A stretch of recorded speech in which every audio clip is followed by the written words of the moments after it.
welcome back to Glamma's house.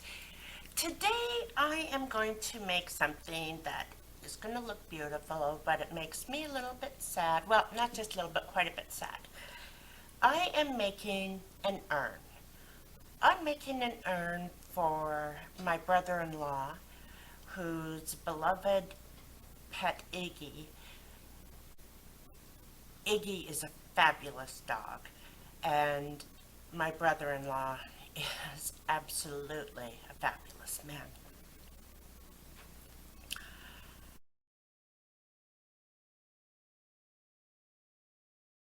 I found this beautiful golden retriever at a thrift store at Value Village, and I paid $6.99 for him, less 20%.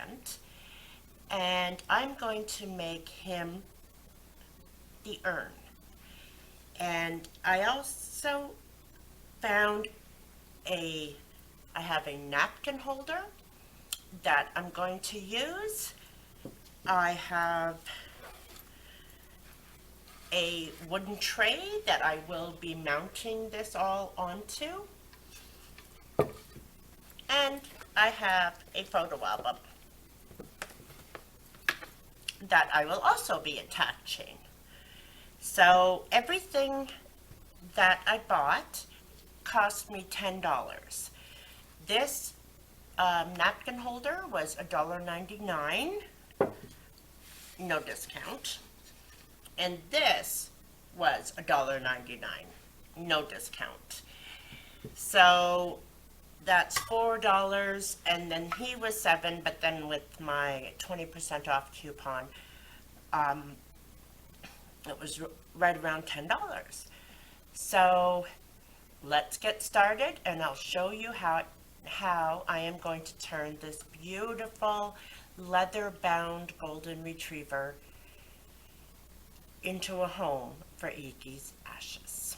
This is everything that I will need to complete this project. Now, these type of figurines are often in the thrift store. So when you see one that resembles your pet, pick it up. Even if your pet has many years left to live, and I hope it does, pick it up. I've had this guy for over a year. And then I have, like I said, the napkin holder, which I'm going to cut down, and I'm going to cut it down right underneath the second, but above the dark one. So I'm going to cut it right down there so it looks less like a napkin holder, and it'll still have room that they can put the plaque that will have his name, birth date, and date of death. And then I have this photo album, and it has all kinds of pages that they can fill with photos of Iggy. And I also have a photo that I will put in here. I have a photo of Iggy laying on the grass, and I just put a little text in there that says, "I'll be waiting for you at home."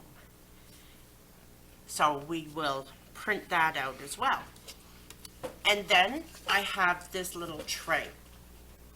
Now I'm going to have to sand this down because there's some irregularities in there, as you can see. I'm going to sand this all down and give it a nice coat of polyacrylic. And then this is what it will look like when it is all done. This will hold the photo album, and Iggy will be there, which will hold the ashes. I think it's going to be perfect. Okay, to start with, I'm going to just cut along here because I can feel that this is hollow inside. So I'm just going to cut the fabric, cut it back, and peel it back a bit, just with an X-Acto knife. I'm just going to cut through here. I'm just going to turn this a little and use a sharp knife just to cut through. And then I'm going to peel this back, and okay, that was easy. And now this is a plug that I took out of an old piggy bank. So I'm just going to mark that there, and then I can cut the cardboard that's inside there. So I'm going to cut inside my line because I want this to be really snug in there. So I'm just going to mark it. Whoop.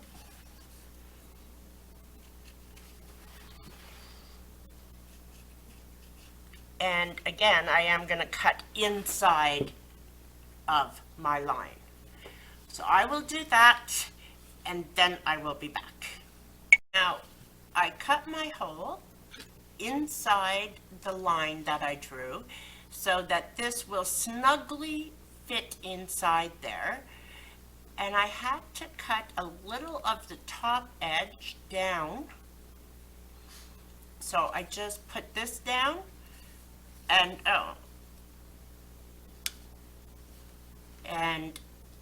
marked it so that this will be able to be secured again once the ashes are in. We're going to put a Velcro piece here and here. I can't say Velcro, hook and loop is what the name is. And then I will also attach it to my base so that when Iggy is in the urn, they can just put it down and the hook and loop will hold it all in place. I'm going to just give this a light sanding just to take off a bit of that clear coat that was on there. I do have an electric sander, but this is just such a little bit of sanding. I thought it was just as easy to do it myself, or manually rather than using the sander. I'm going to sand this down again just to get rid of the coat, a little bit of the bumps. I am using 80 grit, so it's not a real a strong sanding paper. It is strictly just to get the top coat off. I will finish sanding so you don't have to listen to this terrible sound, and then I'll be back.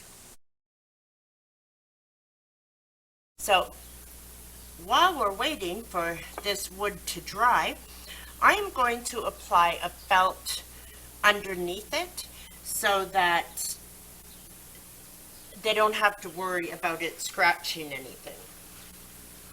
And I will just draw a circle around here. I can find my pen. And then I'm going to glue that on with E6000 and a little bit of hot glue. Okay, you know what? I decided I am not going to use E6000. I bought this Super Bond. I forgot about it. And it is supposed to instantly bond things in 10 seconds. And it's good for wood, stone, glass, vinyl, steel, PVC, ceramics, all kinds of things. So let's give it a go and see how it works. Now, this tray, not exactly sure what it was really meant for, but this is what we're going to use it for. So I'm just going to figure out how to use this glue stick. And there we go. Place my felt onto where it needs to be, and let's see how good this works. I'm going to fold this over like that, now that I have that part where I want it, and I'm going to do the same thing all the way down. I'm going to position this, and Iggy will be sitting there, right like that.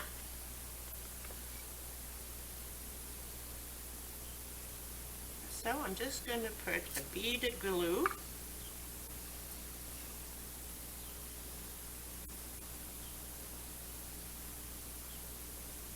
and they say it adheres in 10 seconds. Let's give it that 10 seconds and then we'll see.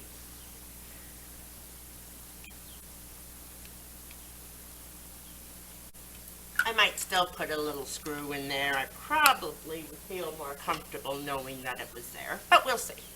We'll see how it works. So, Iggy is done. Now, if this sets properly, then we'll just go ahead and give it a coat of the antiquing wax. All right, now I'm going to be using the Bare decorative wax. This is the antiquing wax that I've used on previous projects. But I am going to just I'm using a J cloth, and I'm just going to put it in and rub it, put my J cloth in the stain and rub it right in.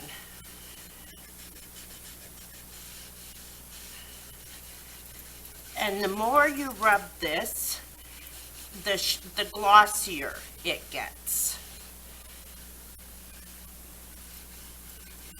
I love the way this is coming.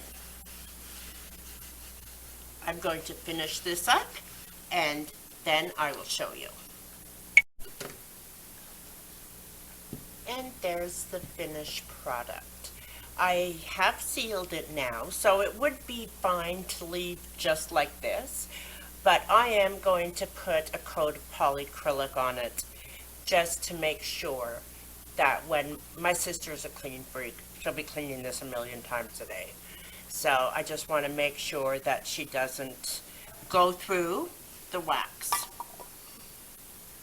And here's my photo of Iggy. And I just put in a little caption there that says, "I'll be waiting for you at home." That actually makes my heart sad just to read that. But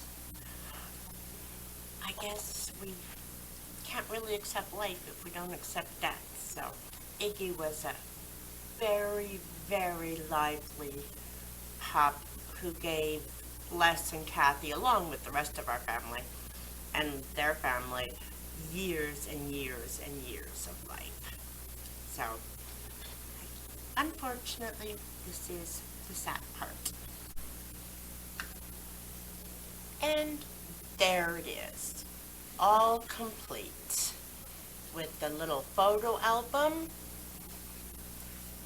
his picture with his little inscription, and of course, beautiful Iggy.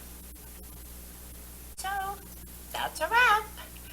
That's my very first urn that I've ever made, and I think it turned out perfect.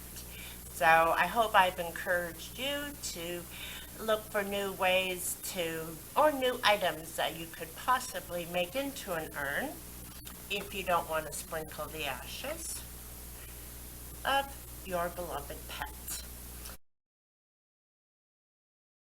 If you would like to commission me to make you a pet urn, just send me an email, DIY the upcycling thrifter, I know it's a long one, even I forgot it, at gmail.com. I'll put it in the inscription here, in writings, because even I have a hard time remembering it. So, that's that. the end of another video. So I hope that you go out and love and nurture everyone and everything in your part of the world, including you. Till next time.